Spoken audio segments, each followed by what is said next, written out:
Hey guys, it's Hannah with Rooted and Built Design, and today I'd like to show you how I hung my basket wall in our bedroom. So first off, these are the pieces I'll be working with. I was playing around with the layout on my bed, and this is what I eventually came up with. So to start off, I took some regular paper and traced the size of each basket onto the paper to cut out and use later when arranging them on the wall. It's okay if the circles aren't perfect, it's just to give you an idea on the sizing when you hang them up on the wall. As you can see, I'm adding a clock to my mix of baskets. I like to mix different decor items together to give you a little more interest. Plus I love anything to do with clocks. But if you're hanging baskets in another room, you could also add a round cutting board or even a round embroidery or woven piece. I just love the look of varying textures. And this clock I found at an estate sale. It's made of terracotta, and just for $1 I could not pass it up. I'd like to mention that all of these things here are either found at garage sales or thrift stores, and all of these total to about $6. So you can get decor at a good price, you just have to be willing to look for it. So next I took all my paper cutouts and some painter's tape and played around with the arrangements on the wall.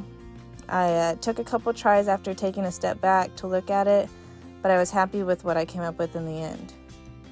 I also needed to take into account that I was going to hang the 2 frames above the nightstands, so I needed to allow some extra room on those sides.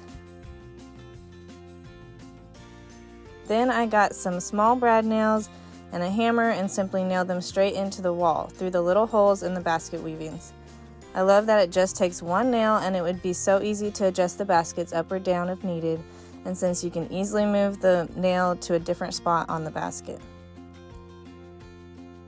The clock, on the other hand, had to have a screw since it is a little heavier and had a hole in the back to hang it from, but still not too difficult to hang once I marked the spot on the wall for the screw.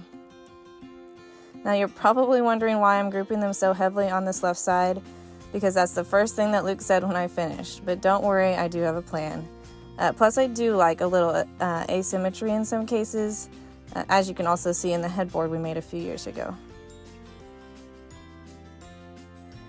So next I did hang the frames above the nightstands.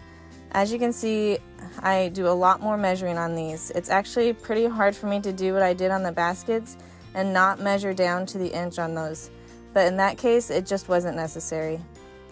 But for the frames, I did want to have them at the exact height and distance away from the bed. So yes, I did have to break out the tape measure for those. This was a big accomplishment for those frames. They have been resting on our nightstands for almost a year now because I've just been too lazy to hang them. So this is really just a reminder for myself that these small tasks really don't take that long, and I just need to take the 15 minutes out of my day to get them done. I also love how you can see the clock on our right nightstand the whole time. So even though this is in a time lapse, you can literally see that I started around 1 and ended just before 2. And I hung more than just the basket. So if you're thinking about doing a basket wall yourself, do not think it's going to take all day. You can easily get it done in an hour. Now, I said I had a plan for my asymmetrical design, so you'll see now what I plan to do with that side.